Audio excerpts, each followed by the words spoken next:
Moi, je suis le docteur Bidot. Je reviens un peu à la maison mère parce que j'ai été formée ici à Paris 5 et je suis récemment arrivée à Lyon dans l'équipe d'Ingrid Ploton. Et je vais vous présenter en fait plus une perspective de recherche qu'on est en train de développer avec un modèle de recherche qui se développe depuis maintenant 3 ou 4 ans dans le labo, mais des perspectives qu'on a mis autour de ce modèle. Et donc, je suis chirurgien urogénital, chirurgien pédiatrique à spécialité urogénitale. Donc, voilà, ça va vous parler. Je vais être très chirurgical sur plein de choses, il ne faudra pas vous étonner. Voilà. Et donc, je vous parle d'un modèle de culture de testicules fœtales qui a été développé au labo. Et donc, le contexte de notre recherche, c'est que on a observé quand même depuis maintenant plusieurs décennies une augmentation de la prévalence des variations du développement génital sur les 20 dernières années. Alors, variation du développement génital, on est entre personnes qui connaissent bien, je pense que ça parle à peu près à tout le monde, Hypospadia, Scriptor Kiddy, ce qu'on appelait autrefois les hermaphrodismes, qu'on appelle aujourd'hui variation du développement génital. Et donc, vous avez à droite la courbe de Remera, qui est un registre en région Aura, qui répertorie l'ensemble des variations et des malformations rares. Et donc là, c'est la courbe de la cryptorchidie. Vous pouvez avoir exactement la même courbe avec les hypospades. Et un hypospade aujourd'hui, c'est 1 sur 300 naissances dans la région Aura. Donc c'est quand même assez fréquent finalement. Alors heureusement que ce n'est pas des hypospades tous sévères, hein, c'est souvent des hypospades distaux. Mais malheureusement, on se retrouve dans le paradoxe où c'est assez fréquent, mais on n'a que 20% de ces patients au maximum qui ont une cause génétique identifiée derrière nos variations du développement génital. Donc on a quand même les 4 sur 5 de ces patients pour lesquels on n'a pas une cause identifiée claire et pour lesquels pour l'instant on dit bon, on ne sait pas trop. Il y a probablement une grosse partie de l'environnement, mais laquelle on ne sait pas. Et puis, il y a un concept de syndrome de digénésie testiculaire qui a été introduit maintenant il y a un peu plus d'une vingtaine d'années dans la littérature, un syndrome où en fait il y aurait au départ une altération du développement testiculaire et cette altération au départ du développement testiculaire pendant la vie fœtale conduirait à des anomalies de migration testiculaire en même temps qu'à des anomalies du développement génital, une baisse de la qualité du sperme et une hypofertilité chez l'homme et à terme à des cancers hormonodépendants, testicules et prostate. Et au milieu de tout ça, il y a les perturbateurs endocriniens, perturbateurs qui semblent jouer quand même un rôle de plus en plus central, alors dans beaucoup de choses, hein, et surtout en pédiatrie, nous on les voit beaucoup puisque on travaille sur des êtres en croissance et donc qui évoluent en permanence. Et donc ces perturbateurs, définis en 2012 par l'OMS, substances ou mélange de substances qui altèrent les fonctions du système endocrinien et de ce fait induisent des effets nocifs sur la santé, soit d'un individu, soit de sa descendance ou d'un groupe spécifique d'individus. On les trouve partout. Je vous ai mis, hein, ça peut être un peu tout. C'est les zones d'épandage dans les zones où il y a des fortes cultures, mais c'est aussi à la maison, ce que vous mettez sur vos cheveux, dans quoi vous conservez vos aliments, avec quoi vous les faites cuire, ce que vous mettez dans les colis anti-puces de vos chiens. Il y a un petit peu de tout ça qui ressort. Et donc, il y a une sensibilité accrue chez certaines personnes, notamment les femmes enceintes et les enfants et les nourrissons, qui sont, nous, le cœur de notre cible de patients. Les études sont parfois difficiles parce qu'ils ont une demi-vie assez courte, qu'il y a des effets qui sont non linéaires, avec des perturbateurs qui peuvent avoir un effet à forte concentration qui disparaît à concentration plus faible, mais à l'inverse, des concentrations très faibles qui donnent un effet qui disparaît quand les concentrations sont plus élevées. Il y a des effets cocktails avec un perturbateur individuel qui ne donnera pas d'effet, mais des cocktails qui peuvent avoir un effet explosif. Et puis, une sensibilité variable selon les espèces qui fait qu'on ne peut pas toujours transposer les modèles animaux sur ce qu'on peut voir dans l'espèce humaine. Et donc, de ce constat est née la nécessité de développer un modèle qui soit plus proche de ce que nous, on peut observer dans le développement fœtal. Et on s'est dit qu'on allait développer un modèle, puisque la fenêtre de développement du testicule fœtal, elle est précoce dans la grossesse, entre 8 et 16 semaines. On s'est dit, l'hypothèse, c'est que l'exposition des produits phytosanitaires qu'on peut trouver dans notre environnement ou des perturbateurs endocriniens altère le développement testiculaire à cette période précise de la grossesse et derrière induit la digénésie testiculaire et peut-être le développement d'une variation du développement génital et l'hypofertilité plus tard chez les hommes adultes.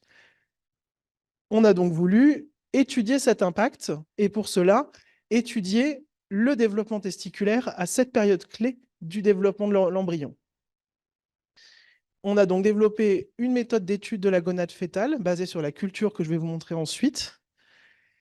On s'est dit aussi qu'il fallait qu'on recense ces expositions parce que pour l'instant, il y a plusieurs articles et plusieurs cohortes qui existent, notamment une cohorte française qui recense les expositions. Mais il y a des expositions très larges et qui se basent surtout sur les expositions environnementales, l'eau, l'air, la terre. Et nous, on a voulu se centrer plus sur l'exposition domestique, ce qu'on peut trouver à la maison, au quotidien, et qui peut peut-être avoir un impact plus fort parce qu'on a plus de possibilités de mesure d'éviction. On a voulu aussi voir le passage transplacentaire de ces molécules parce qu'aujourd'hui, on sait que la femme est exposée pendant la grossesse. On n'a aucune idée de ce qui s'accumule réellement dans le liquide amniotique et à quelle période. Et puis, il faut savoir de quoi on parle. Et aujourd'hui, les référentiels de mesure des organes génitaux masculins, ils ont 80 ans, alors qu'on met à jour les référentiels de taille tous les 10 ans. Et donc, savoir de quoi on parle quand on parle de verges de petite taille, quand on parle de distance anogénitale réduite. Et donc, on a voulu aussi remettre à jour ces référentiels-là. Nos méthodes. C'est une méthode de culture qui a été décrite dans la littérature en 2021 et qu'on a reprise, qui est une méthode qui a été mise au point donc, par le Master 2 de Grégoire Schneider et puis aussi par Lucie Renaud qui travaille dans le service. Et donc, c'est une méthode de culture d'échantillons fétaux issus de prélèvements d'IVG entre 8 et 16 semaines d'aménorrhée. Des prélèvements qu'on récupère à l'état frais et qu'on va disséquer pour récupérer les surrénales et les testicules puisque leur origine embryologique est proche. Ces organes que l'on récupère, on les dissèque en tout petits morceaux, hein, des tout petits morceaux qui font 1 millimètre au maximum de côté, et que l'on va mettre en culture dans des gouttes de milieu directement en suspension sur le couvercle de la boîte de culture, donc en hanging drops. Et on les met avec du milieu de culture qu'on va plus ou moins enrichir en différentes hormones en fonction de ce qu'on veut stimuler. Et dans ces liquides de culture, on peut doser. On peut doser les stéroïdes, on peut aussi réaliser du RNA, on peut faire plein de choses, et puis on peut récupérer au bout de 2 semaines nos tissus, et sur ces tissus, faire de l'analyse immunohistochimique, de l'histologie, du marquage. Et aussi, on va pouvoir essayer de congeler. Alors, en même temps, on a développé des protocoles de congélation issus des protocoles de PMA. Donc, si vous connaissez la congélation lente ou la vitrification, pour essayer de programmer nos manips et pas être dépendant de l'arrivée ou pas de nouveaux échantillons. En parallèle, on a voulu recenser les expositions et donc ça fait partie d'un appel d'offres qu'on a déposé auprès d'un PHRC interrégional pour recenser les expositions maternelles à partir d'un questionnaire ciblé sur les expositions professionnelles, domestiques et environnementales et qu'on voudrait corréler, nous, puisqu'on a un registre qui est exhaustif en région Aura, qui est tenu par Emera, avec l'épidémiologie précise des hypospades et des anomalies de migration testiculaire.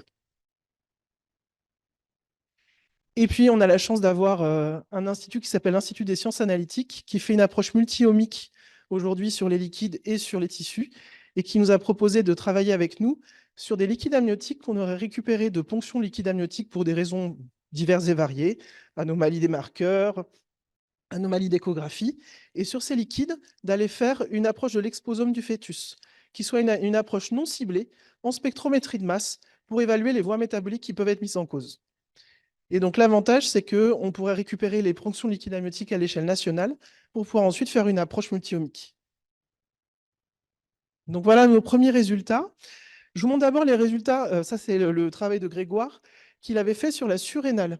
Et donc ce qu'il montre, c'est que quand on place une surrénale fétale dans du liquide de culture, c'est ce que vous voyez ici, et ben, au bout de 2 semaines, il y a encore un peu de cortisol quand on met juste du liquide de culture. Et puis, il a mis de la CTH. Et ben en fait, elle sécrète beaucoup mieux le cortisol, mais elle sécrète franchement. Donc on les tient 2 semaines en culture. En bas, on a voulu les congeler. Soit les congeler en congélation lente, soit les congeler en vitrification, congélation rapide. Dans les deux cas, une fois qu'on les décongèle et qu'on les remet en culture, on a des sécrétions de cortisol qui sont équivalentes à ce qu'on peut avoir quand on fait du frais. Vous les avez toutes là. Là, c'est première semaine, deuxième semaine, frais, vitrifié, congelé. Et donc, vous voyez nos petites gouttes qui sont en suspension sur le couvercle. Il avait également montré que sur ces surrénales fétales qui ont une zone fétale qui va ensuite disparaître après la naissance, eh ben, il y avait un effet trophique de la prolactine. Il a ajouté prolactine et ACTH aux surrénales et il a pu montrer qu'avec la prolactine et la ACTH, il avait des sécrétions au niveau des stéroïdes qui étaient bonnes et qui étaient même un peu meilleures que ce qu'on pouvait avoir juste avec de la CTH. Au niveau histologique, on conservait une histologie avec une zone fétale et une zone définitive.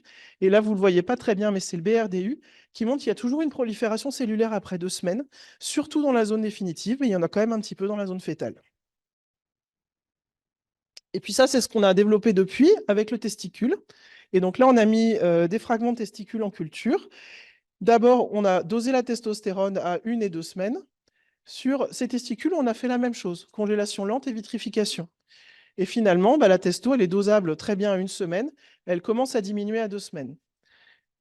Puis on a rajouté de l'ACTH dans le liquide, pardon, de l'HCG, pardon. Et là, quand on a mis de l'HCG, bah, la testo est montée. Merci Ingrid. Et donc l'HCG a fait monter la testo, alors que là, elle avait tendance à diminuer au bout de 2 semaines. Donc on maintient nos cultures avec de l'HCG comme on maintient les cultures de surrénal à la CTH. Là, on n'a fait qu'un seul dosage. Donc dans les suites, en fait, notre modèle, il est encourageant parce que c'est une culture organotypique qui maintient les interactions en 3D, les interactions cellulaires de l'organe et qui nous permet d'étudier un organe en entier. C'est reproductible. On a maintenant une bonne expérience depuis au moins 1 an sur les testicules et 2 ans sur les surrénales qui marche bien. Et ça va permettre pour nous de caractériser le développement gonadique. On va pouvoir faire des études poussées du tissu et de tout ce qu'il peut y avoir comme sécrétion. On peut aussi faire du marquage en RNA. Et on aimerait bien pouvoir l'utiliser pour faire du screening moléculaire, puisqu'on va avoir notre exposome. En parallèle, on va travailler avec l'ISA qui va nous rendre des cocktails métaboliques en nous donnant des voies métaboliques altérées et éventuellement des expositions et des cocktails d'exposition. Donc à terme, l'objectif, c'est de pouvoir mettre dedans, dans nos liquides, de quoi les exposer et voir ce que ça donne sur le développement testiculaire, la sécrétion de testostérone, etc.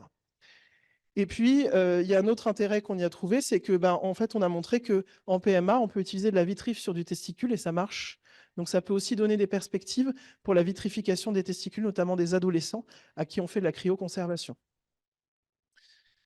Donc, je vous ai dit, la première perspective, c'est le projet EcoFerti qui a été financé par un appel d'offres jeunes chercheurs à Lucie Renaud, qu'elle est en train de mener, sur l'effet de 5 produits phytosanitaires issu de l'étude EcoPhyto 2, qui est menée à Tours, pour voir l'effet par rapport à un cyclophosphamide qui a un fort potentiel d'altération des cellules au niveau de la spermatogénèse, comparer les 5 produits phytosanitaires au cyclophosphamide sur le nombre de gonies et d'en déduire, en tout cas d'en déduire une altération de la spermatogénèse du fait de ces produits. Nous, on va continuer à caractériser le modèle. On n'a pas encore fait de gamme d'HCG. On peut en faire une pour voir s'il y a des doses plus faibles d'HCG qui continueraient à stimuler. Et ce qu'on pourrait obtenir avec des doses plus fortes également. On voudrait faire une étude des modifications épigénétiques qui surviennent sur le testicule au cours de la culture pour voir si ces modifications sont propres au développement du testicule ou à notre culture et voir si ces modifications sont différentes une fois qu'on met en place soit stimulation par l'HCG, soit sinon quand on met différents produits dans le milieu de culture. Et puis, on peut faire du RNA qu'on n'a pas encore fait, soit sur les gènes du développement testiculaire, soit sur les gènes de la stéroïdogénèse. Et pourquoi pas faire du transcriptome 3D pour aller regarder spécifiquement dans quelle zone du testicule les choses sont transcrites. Et on a encore de la caractérisation histologique à faire de nos testicules. L'autre perspective, comme je vous disais, on a déposé un appel d'offres pour un PHRCI pour remettre à jour les mesures des organes génitaux masculins pour avoir un langage unique et une meilleure caractérisation pour savoir de quoi on parle. Et en profiter pour faire l'élaboration de nouveaux outils d'évaluation de la qualité testiculaire avec dosage d'AMH et d'INSL3 dans le centre cordon. Et donc ça va se faire au niveau de la région Aura et de la région Bourgogne-Franche-Comté. Et puis enfin, on est en train de déposer un appel à projet auprès de l'ANSES, donc avec l'Institut des sciences analytiques pour faire de l'exposome sur liquide amniotique à l'échelle nationale et rendre une cartographie de l'exposome qu'on pourra éventuellement corréler, notamment au registre de l'INCa sur les cancers testiculaires. Je vous remercie.